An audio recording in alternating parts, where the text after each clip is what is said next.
everybody. Welcome to A Mexican Crossing Lines. Welcome. Please share the show.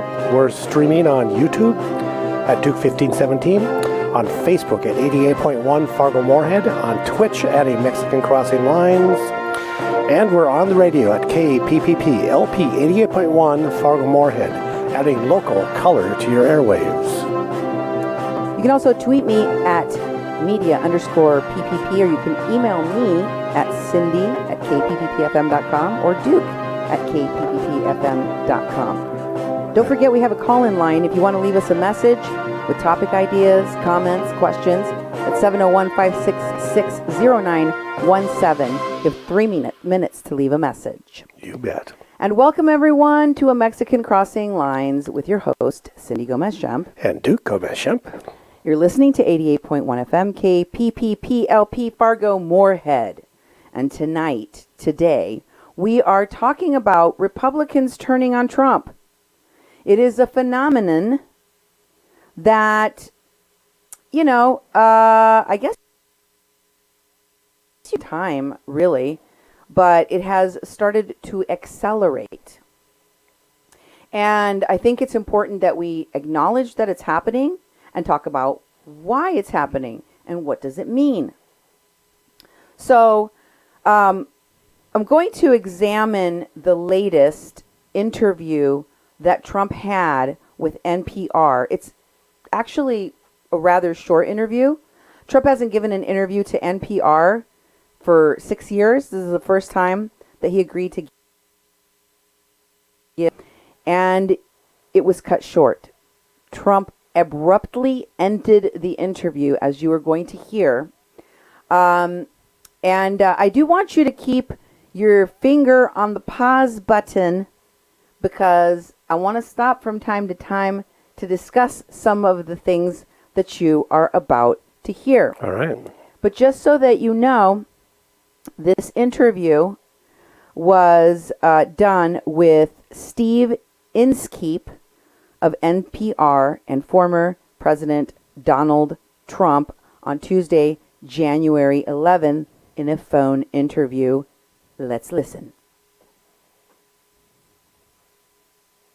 Let me ask about another piece of news here. South Dakota Senator Mike Rounds, as I think you know, was on ABC over the weekend. He spoke about the 2020 election and also referred to the election campaign that is now starting in 2022. Let's listen. We simply did not win the election as Republicans for the presidency. And if we simply look back and tell our people don't vote because, there's cheating going on, then we're going to put ourselves in a huge disadvantage. A couple of things to ask about there, Mr. President. Let's start with the politics. Is it a disadvantage for Republicans to keep talking about the 2020 election in 2022?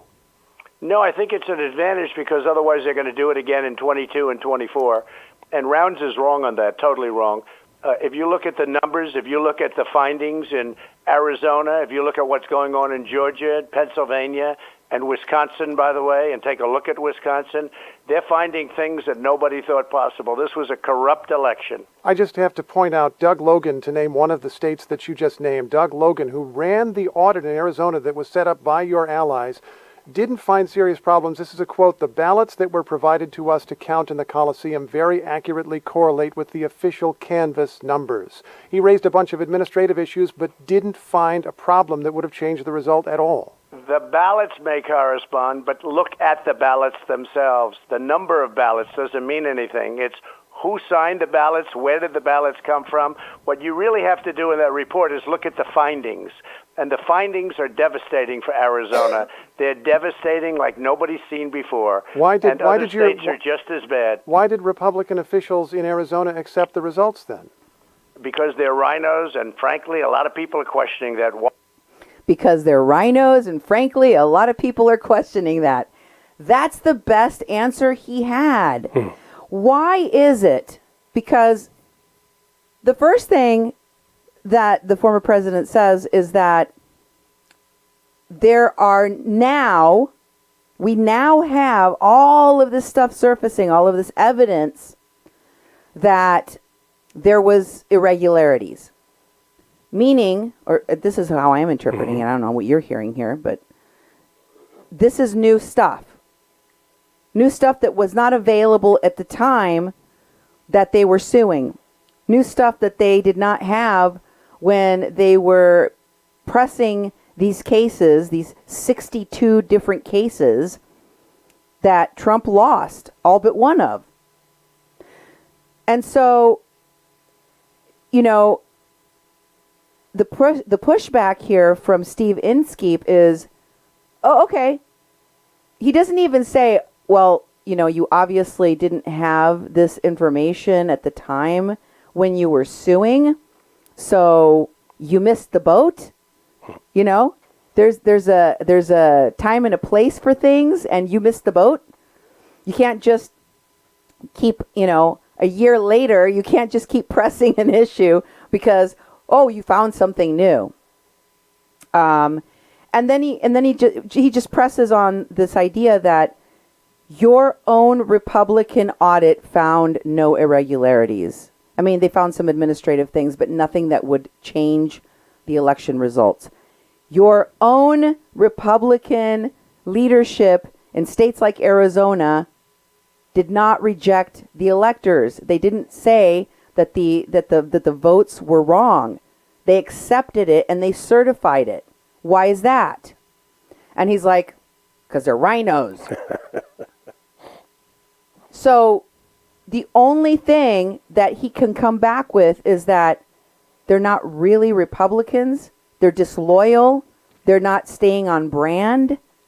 Because a real Republican would embrace this obvious lie, because there's absolutely no evidence of it. Yeah, I just see this guy that just making up make-believe land, and it's like he just obviously looks at nothing based on reality. That there's been lots of inspection, public inspection, unbiased inspection. He has nothing, and he keeps on spouting these lies. Now, let's listen to the next part of this clip, because it gets even crazier.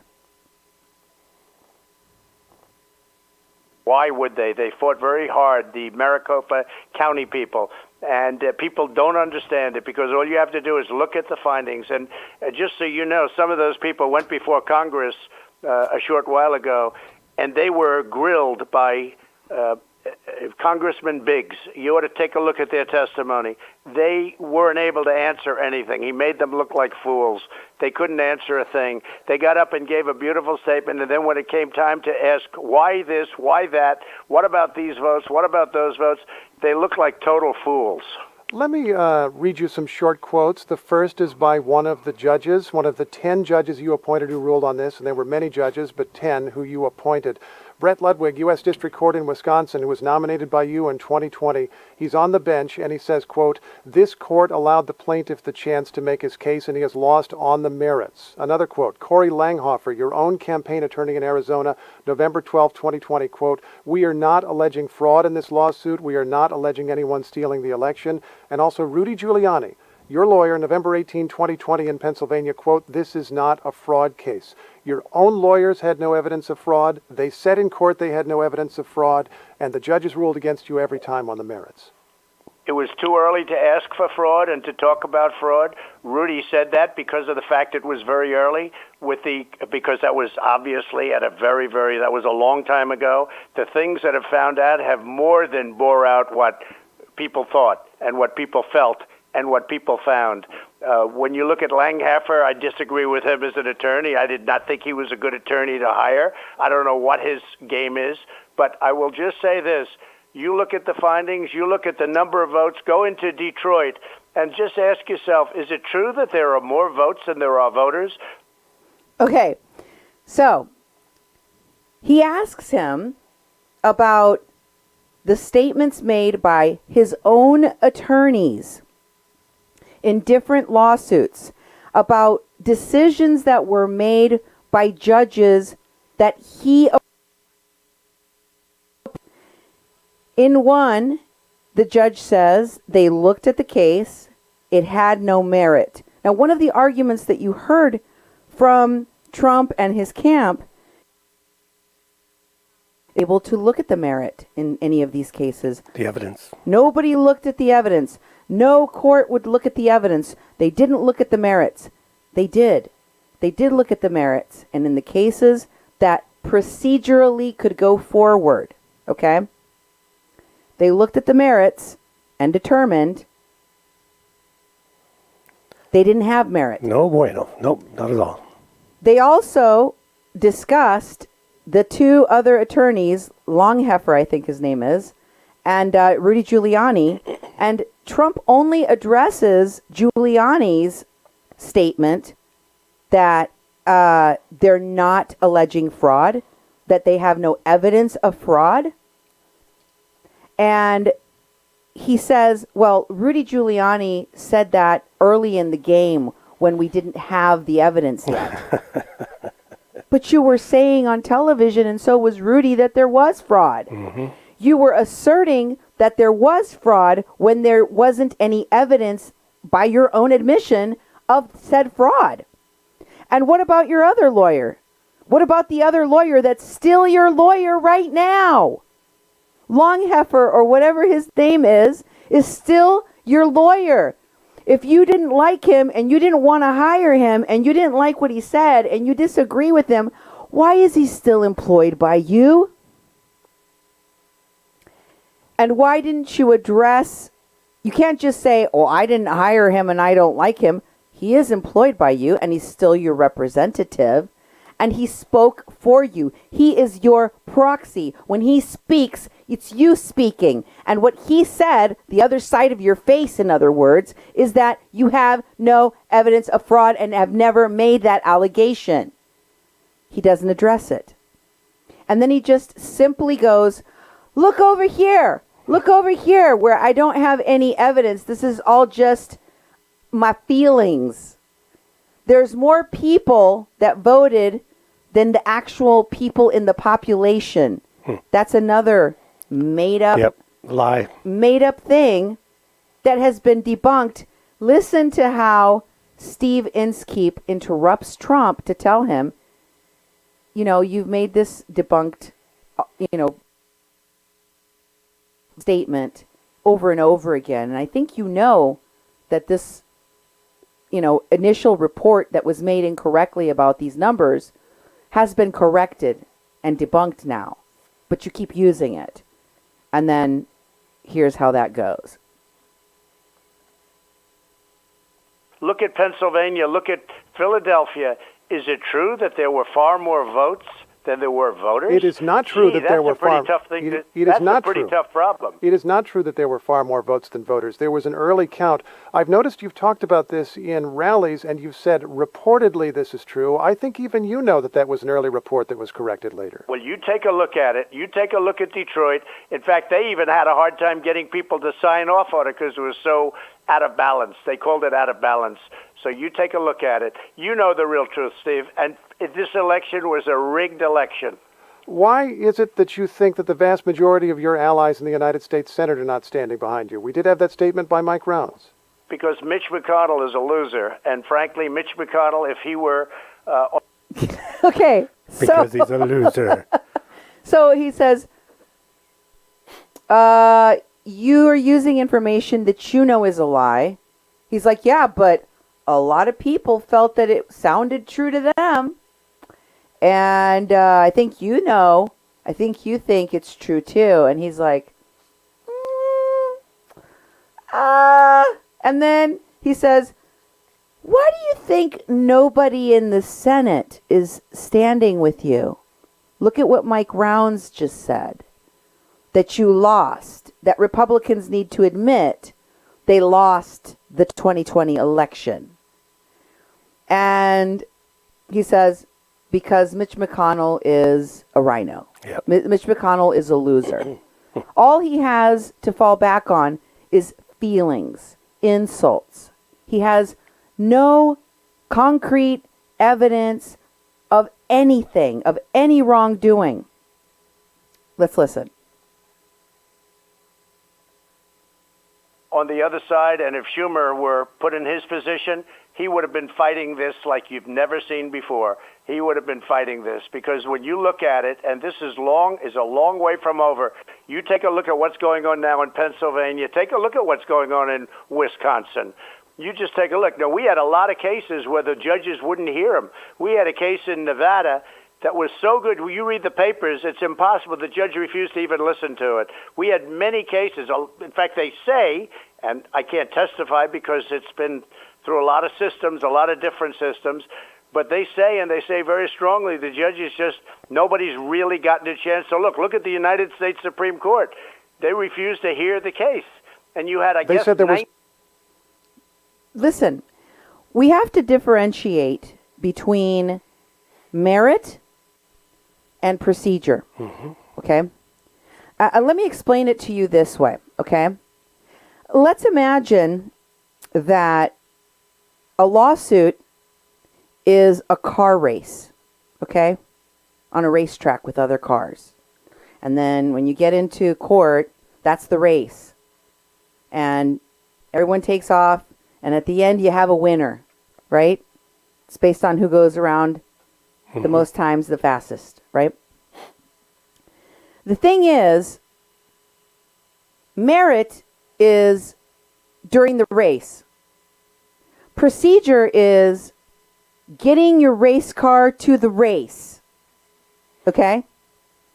If you don't get your car to the race, if you take your car to a different race, to a different state, and then say, well, I didn't lose that race because I'm not the fastest car.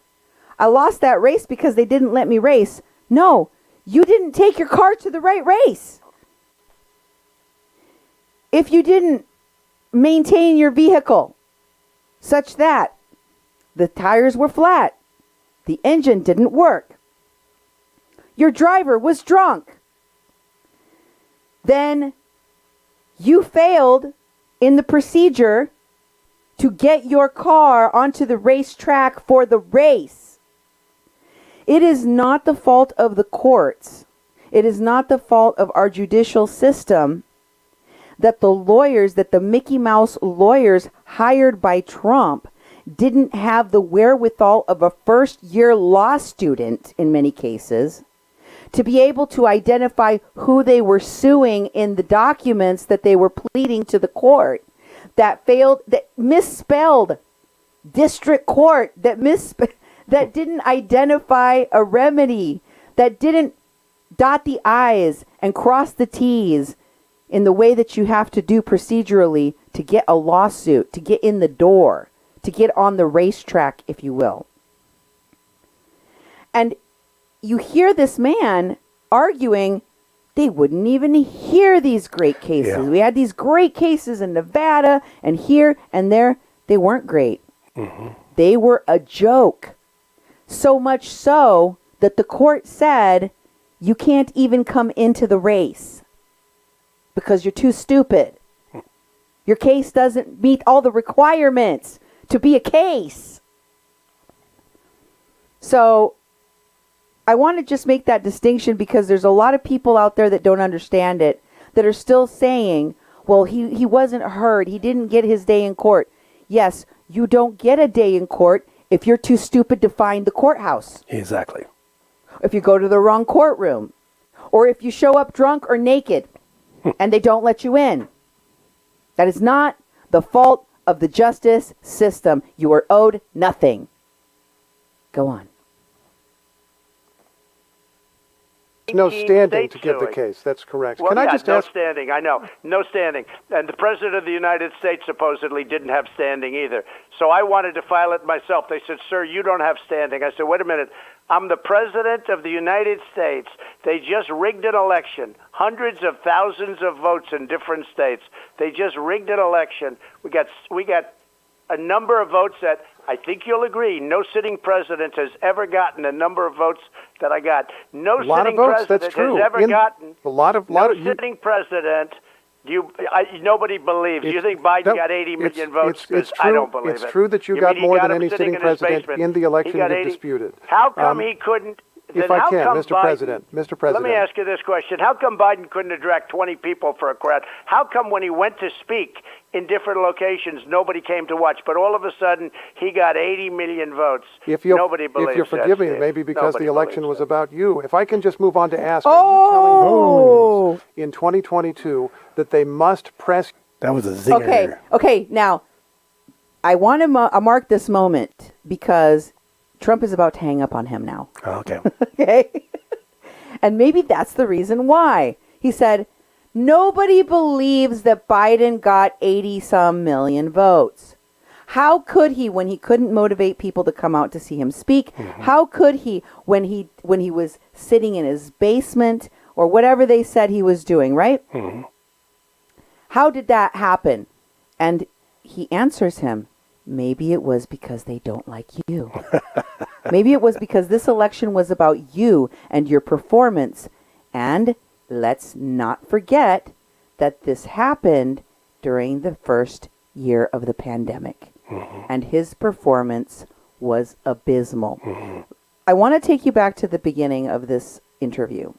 At the very beginning, they play a clip to him from South Dakota Republican that says he lost. We need to, as Republicans, we need to acknowledge that he lost and stop saying to people in our party that our system is corrupt and that their vote doesn't count because of the corruption, because they will not vote. This man was saying this since he was campaigning, while he was still campaigning for 2020. He was still telling everyone that it was rigged before the election. Yep. He suppressed the votes for his own election by telling people that their votes didn't matter.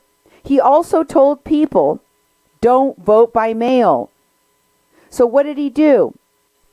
He cut himself off at the knees, and then he downplayed the coronavirus and told people to protest mask mandates.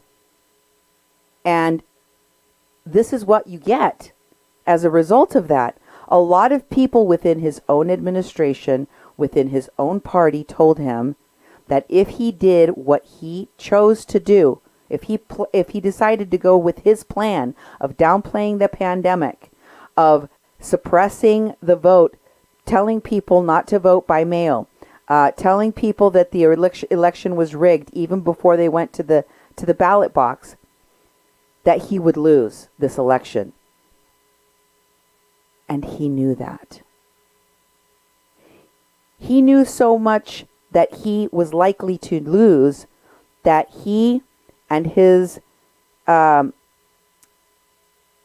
campaign associates, Roger Stone, Bannon, all those guys, they started putting together a plan for what to do when he lost, which included saying it was rigged, which he'd been telling us all along, and to try and cast doubt, trying to cast doubt on election integrity so that they could change everything at the state level.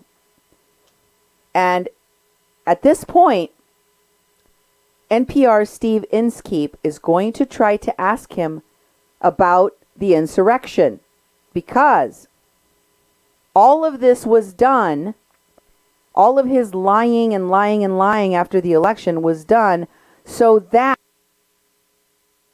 January 6th they could attempt a coup. And this is what happens when he gets close to the truth. Let's listen. Your case on the past election in order to get your endorsement. Is that an absolute? They're going to do whatever they want to do. Whatever they have to do, they're going to do. But the ones that are smart, the ones that know, you take a look at how Carrie Lake is doing, running for governor. She's very big on this issue. She's leading by a lot. People have no idea how big this issue is, and they don't want it to happen again. It shouldn't be allowed to happen, and they don't want it to happen again. And the only way it's not going to happen again is you have to solve the problem of the presidential rigged election of 2020. Mr. President, if I'm... Whoa, one more question. I want to ask about a court hearing yesterday on January 6th. Judge Amit Mehta, he's gone. Okay. And he's left. Gone. So he could hear After this man said, well, maybe the election was a referendum on you, on you and your performance. And you could just hear the gut punch. Yep. He's like, I'm out of here. Yeah, he ran for the hills. And I wanted to point this out to you because this is a phenomenon that has been taking place. I mean, how many press secretaries did this man have? How many people lasted in his administration? Literally everyone ended up running for the hills. How many tell-all books are there? Lots. Of the people that left. So all of those people that eventually left Trump, many of them will say they didn't do so willingly. They tried to maintain a loyalty to him, but at some point, when Trump asks you to do something, especially if it's illegal, when Trump asks you to go somewhere you're not ready to go, that's when he turns on you. And that's when he throws you under the bus. So a lot of these folks have learned that this is how things go. Here are some of Republican MAGA followers of his own that have completely done a 180. A lot of the insurrectionists that 700 and some people have been arrested, a lot of them have told the court how disappointed and angry they are at Trump. They feel abandoned. They feel betrayed by Trump. And it's not just the people that ended up in jail. It's lawmakers like this guy, Daniel McCarthy. Take a listen to him. Listen to the critique he levies about Donald Trump here. So I want to make it clear to all you people out there that are potentially watching this that are, kind of haters in regards to, Trump's part of a master operation or some 4D chess or any of that nonsense. No, Trump is a fraud. That's fascinating. For years, these MAGA people, like this guy, were, when Trump would seemingly do something harebrained, they would say, this guy is playing some version of 4D chess. He's got all the moves figured out in advance. And now Daniel McCarthy is like, there's no 4D chess. The guy is genuinely a fraud. And he's right. You were frauded. Yes. And it's time to move on quickly. I think the term is defrauded, but he's right. He's completely right. And the Republicans should move on quickly. As a sham, and it's time to expose him as a sham and move on. And potentially he should be held accountable like the rest of these criminals that have perpetrated this fraud on the American people. That's a MAGA. A MAGAT, I think sometimes people call them. He has woken up. You talk about going. This is a person that realizes that Trump is fundraising and fundraising and fundraising off of people, and he's gotten hip to it. He's like, this guy is just stealing money. That's what he's doing. He doesn't intend to keep any of his promises. I think it's so funny because a lot of what Trump does is a projection. He projects onto other people what he is doing. It comes out right. It comes right from the playbook of Lee Atwater, Karl Rove, the Republican playbook. Project. Make it about identity politics. Make it about race. Because that works with their base. Here's another clip of the same guy where he's burning his MAGA hat. He's very upset with Trump. He's done with him. The next thing? Mm-hmm. Are you still on the other one? Yeah. Oh, let's play a little bit more of that. I think he talks about the fundraising part of it. This is from the David Pakman show. He has become woke to the sham and scam and fraud that is Donald Trump. And it's amazing that it took this long, but he's absolutely and completely right. I mean, there's just no way around it. Now, this is the clip from last week, and here you'll see the MAGA shine through, because Daniel McCarthy dips in and out of statements that make sense and complete and utter lies. Remember this?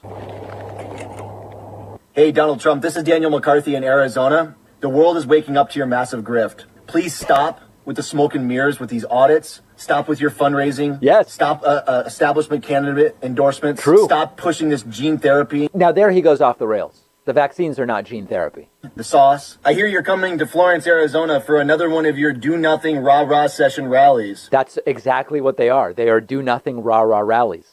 He's completely right about that. Well, I have an offer for you.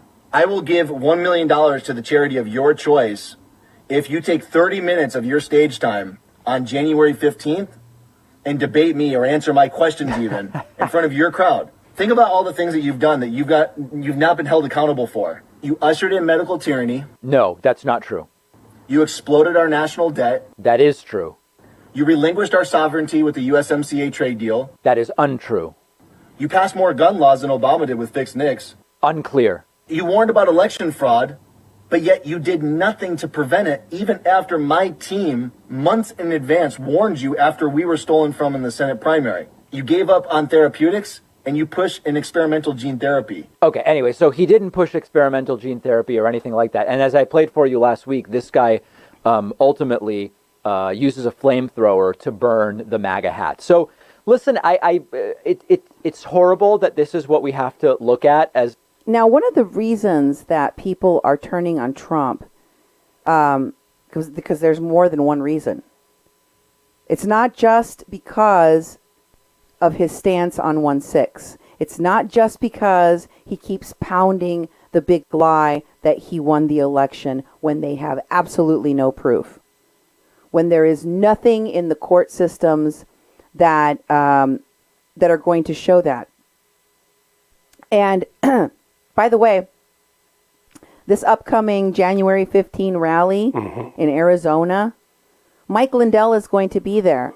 And he just said today in another kooky interview that he million Americans. Yeah, you know what that means, everybody. That's almost a whole country. We have 365 million people in the United States. Who's going to round up all the people? I don't know. But the crazy thing about it is, it's, you know, a lot of the stuff that his base has been doing has been beyond crazy. We've gone from hydroxychloroquine to ivermectin to Viagra to urine. It's bonkers what we have been seeing. But I think it bears reminding people that there was a lot of people that went along with the big lie. There's a lot of people who really believed in these videotapes and conspiracies and the bamboo and all of this stuff about ballots and Sharpie markers. At the end of the day, this same president who was in power at the time that this election took place, okay, is saying that it was rigged, that all these things happened, that stopped him. You have national security headed by a Republican. You have the FBI headed by a Republican that you put in place. You have secretaries of state in all of these states, most of them all Republicans, all saying you're wrong. And all of the courts, including many of your Republican appointed judges, saying you're wrong. The whole world, including all of the Republicans that you appointed, can't all be wrong. So it's starting to dawn on people that you're lying, that he's been lying to people about winning.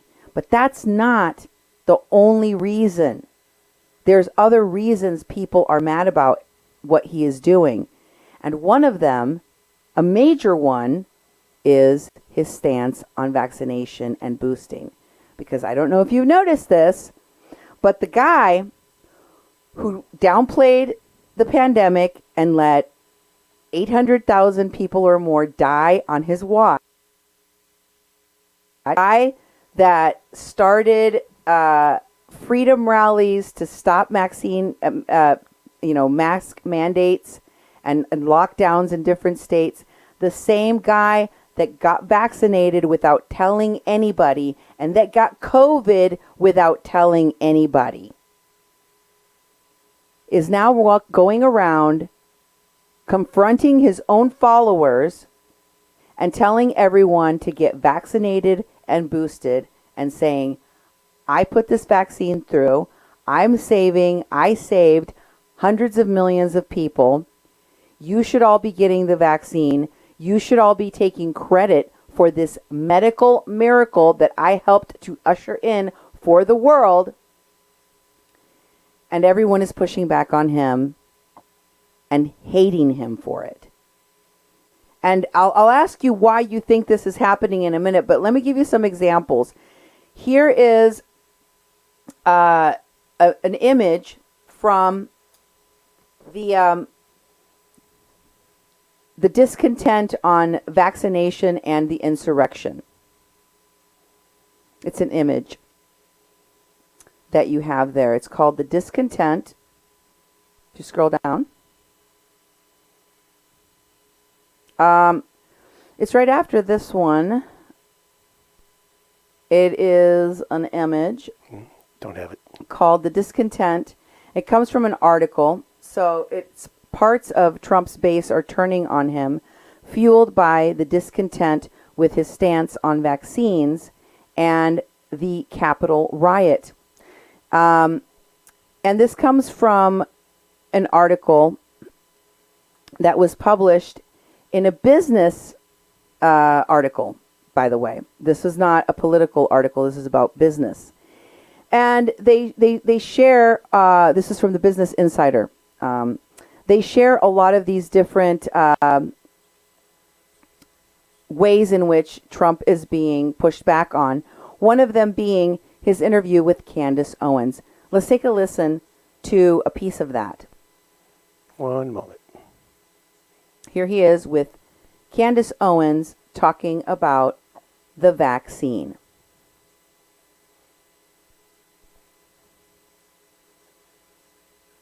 I came up with a vaccine, with 3 vaccines. All are very, very good. Came up with 3 of them in less than 9 months. It was supposed to take 5 to 12 years. And yet more people have died under COVID this year, by the way, under Joe Biden, than under you. And more people took the vaccine this year. So people are questioning how... Well, no, the vaccine worked, but some people aren't taking it. The ones that get very sick and go to the hospital are the ones that don't take the vaccine. But it's still their choice. And if you take the vaccine, you're protected. Look, the results of the vaccine are very good. And if you do get it, it's a very minor form. People aren't dying when they take the vaccine. What about the masking of children? That's a big one for moms right now. I think it's a terrible thing. That flies in the face of science. The kids have a virtual 0% chance of dying of COVID, and yet they're... So you notice that he tells her the vaccine helps people live. If you get it, you get a very mild case, you don't end up dying, you don't end up having to go to the hospital. She says nothing in response. Yeah. What about kids going to school with masks? Let's move on to the next topic. Then she came out and she said, you know what? I want to apologize for the president. He's old. He doesn't know how to use the internet. He's misinformed. Which is it, folks? Is he playing 4D chess? Does he know everything ahead of time? Is he the smartest person on earth? Or is he a moron that doesn't know how to use the internet? You have to choose. Here is Alex Jones pushing back after the interview with Candace Owens because he too is said that vaccines are safe and that they're miracles that he created for everyone so that they could live, so they could survive. And this is what Alex Jones had to say about this. He's pissed. Is an emergency Christmas Day warning to President Trump. You are either completely ignorant about the so-called vaccine gene therapy that you helped ram through with Operation Warp Speed, or you're one of the most evil men who has ever lived to push this toxic poison on the public and to attack your constituents when they simply try to save their lives and the lives of others. We're about to lay out the basic, incontrovertible facts that what you told Candace Owens just a few days ago is nothing but a raft of dirty lies. And yet more people have... So he amps this up by calling him evil. Yeah. Or, you know, you're either a liar or you're the most evil person on earth. Wow, you're the most evil person that has ever lived. More evil than Hitler? Well, he said the most evil person that has ever lived. For what?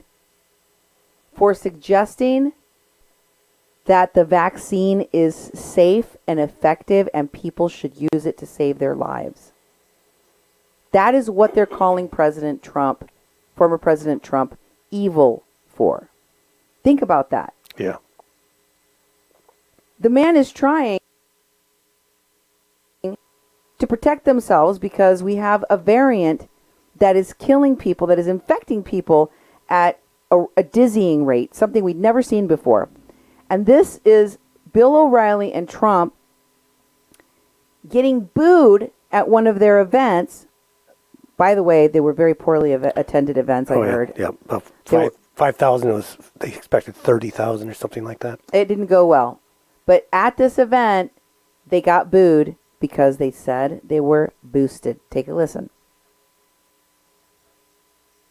Both the president and I are vaxxed, and did you get the booster? Yes. I got it too. Okay, so... Don't. That's all. There's a very tiny group over there. Very tiny group. He says there's... Hardly anybody. That's all right. There's a very tiny group of naysayers. No, it's not a very tiny group. Your campaign of misinformation and downplaying the virus was very effective. It was very effective.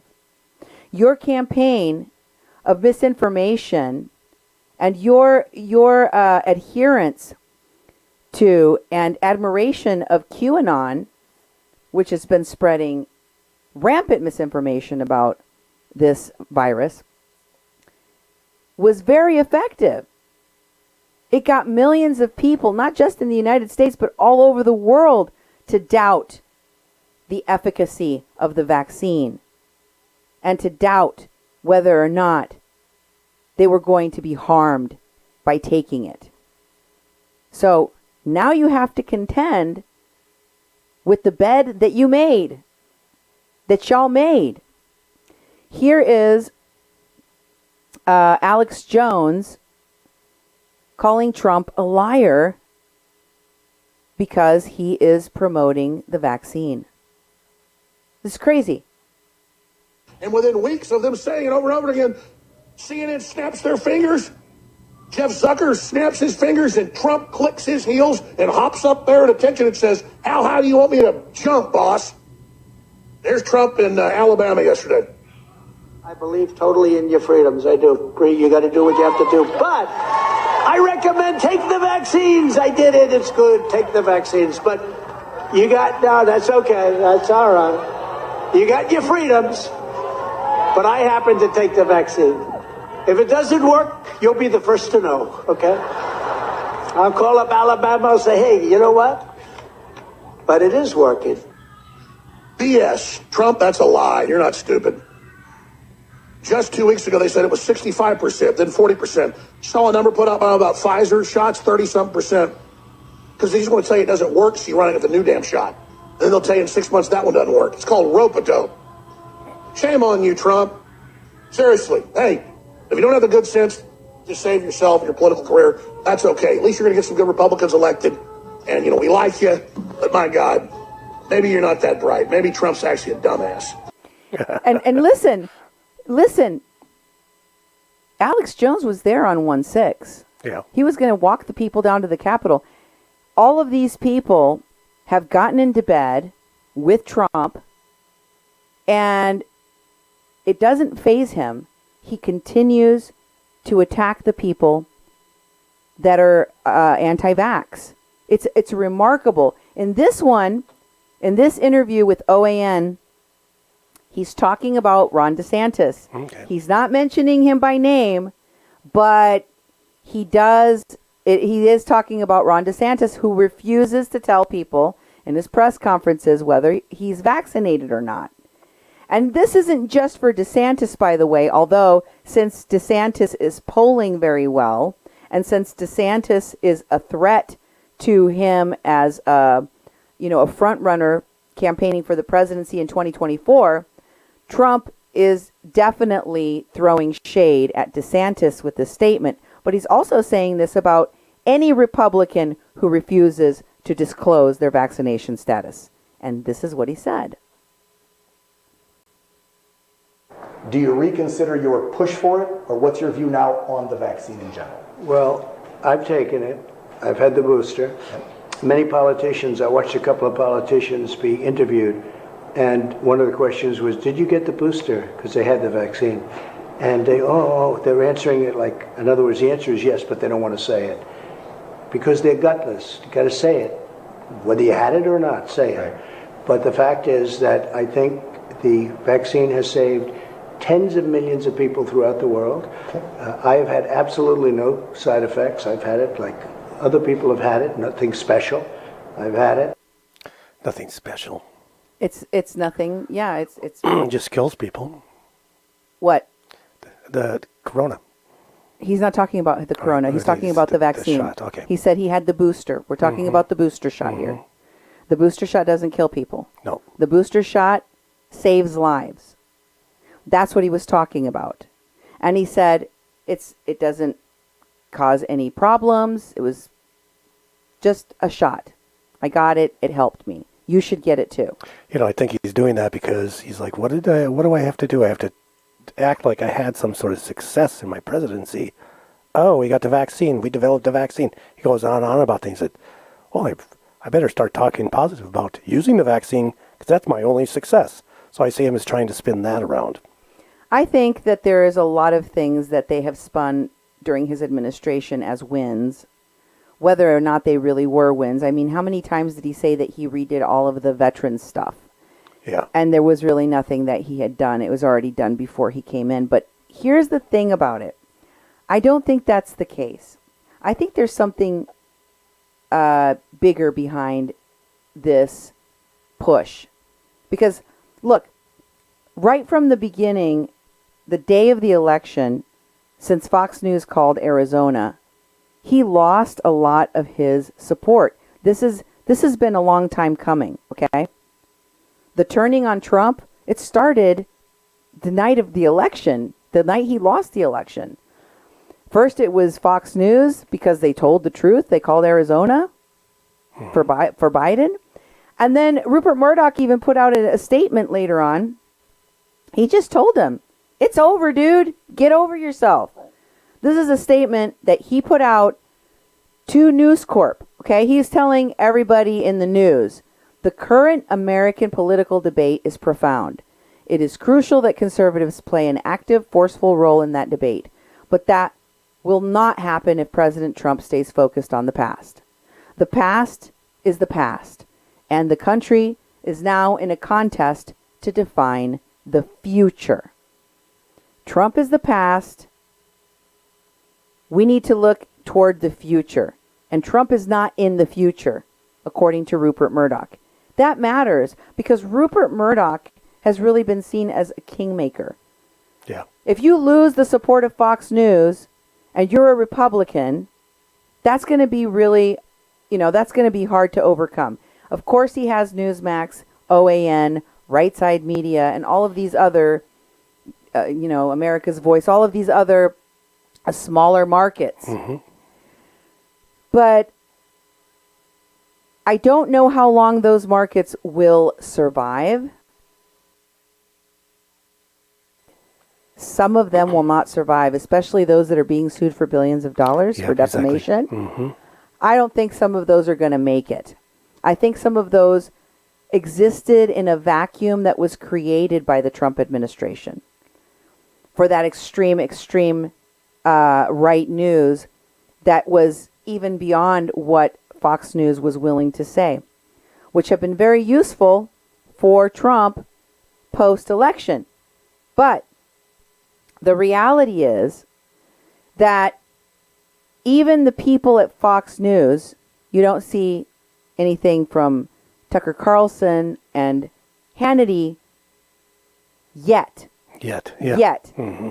But Brian Kilmeade, whose texts to Trump on 1-6 were exposed by Liz Cheney and the 1-6 committee, begging Trump to do something, to come out publicly and stop the insurrection. He has doubled down on his lack of support of Trump, and this is what he said on Fox. Is Donald Trump's insistence, and sometimes you get several statements a day from him, that he did not lose the election. Now, you have some thoughts about that. Yeah, I do. I think that in life, you have to learn to lose. Hillary Clinton has to learn that. You know, Al Gore pretty much did learn that. Stacey Abrams didn't learn that. And if you did, in fact, get screwed out of this election, put together an A-team list of lawyers, not the ones we witnessed, and show us the districts and show us how. I have not seen any of that. And people were very receptive. You would have been very receptive if they showed proof of this. Now, it defies logic to think the president could win by 7 million votes, who never left his basement, who couldn't put together a clear speech, who never engaged in a challenging interview, who really struggled through every debate, could actually win this election. But in the end, I think you got to channel back to Andrew Jackson, the guy the president also was compared to quite often, an outsider that defied logic, didn't want to be an insider to Washington, hired his family. When he lost a controversial election, despite winning the popular vote, and it went to the House, a backroom deal was cut with Henry Clay and John Quincy Adams. And guess what? He becomes Secretary of State to Clay. Adams gets the presidency, and he lost by millions of votes to Andrew Jackson. Jackson shows up at the inaugural and goes and wins the next two elections and becomes more powerful after being president than being president. Okay. In life, we have to learn to lose, Democrats and Republicans. Oh, jeez. Well, I mean, he can spin a good story about the future of what Trump might be, but yeah, I don't think that twice impeached one-term president gets another bite at the apple, especially not at Trump's age. Yeah. I'm just going to say that out loud because I don't think he was he was so ineffective during the pandemic. Honestly, I think Trump feels that the world is closing in on him, and I'm only saying that because it is, because it feels like indictments, at least in the states of Georgia and New York, are forthcoming. If not necessarily for him, for his organization, maybe for his children. And I also think that because of the lawsuits, the civil lawsuits that we've seen from members of Congress, and now we're up to 6 Capitol Police officers, there are going to be more wrongful death claims from people that lost their lives on 1/6 or shortly thereafter due to suicide because of the events on 1/6. I think there's going to be more wrongful death lawsuits, and there's going to be other lawsuits against him because of his handling of COVID. He bears a responsibility for his handling of COVID and the way that the government was manipulated, the way that the CDC was manipulated. All of that comes squarely to rest on the Trump administration and him as the president. And so I believe that one of the reasons why he is now, singing from the top of the hills that the vaccine is a miracle cure and everyone should get it, is because he is trying to mitigate damages. He is trying to stop the bleeding. Because at least now, in this surge of Omicron that is killing a lot of his supporters, specifically, because those are the ones that remained unvaxxed, that he has had a come to Jesus moment where he has to stop the bleeding, literally, or he could find himself in a lot of hot water legally. That's what I think is going on here. Because he always acts in his own self-interest. That's true. And he is scared of what could come in the future in terms of lawsuits. And finally, another reason I think a lot of people are moving away from Trump, turning on Trump, stepping away from him like he took a big dump in the middle of the room, is because of the Select Committee uncovering more and more evidence of his direct involvement with trying to stop the certification of the electors. And one of the things that has just come to light is that 7 ascertainments of the electors, 5 of those states actually submitted the forged document National Archives. They were rejected, by the way, because they were falsified. Because they were fraudulent, because they were forgeries, which is a crime. It's a crime. And they notified the secretaries of states of those states to tell them, hey, someone submitted these, here's a copy of the forgery submitted by people in your state to try to pass off this slate of electors as the correct slate of electors. And if you don't recall, Trump, during the insurrection, actually alludes to these forgeries. Do you remember? You might have missed it because you didn't know the forgeries existed until now.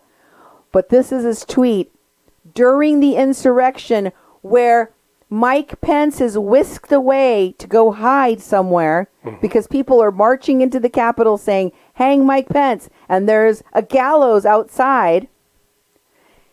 And this is what Trump tweeted while Mike Pence's life was in danger. He said Mike Pence didn't have the courage to do what should have been done to protect our country and our Constitution. And here's the important part. Giving states a chance to certify a correct set of facts, not the fraudulent or inaccurate ones which they were asked to previously certify.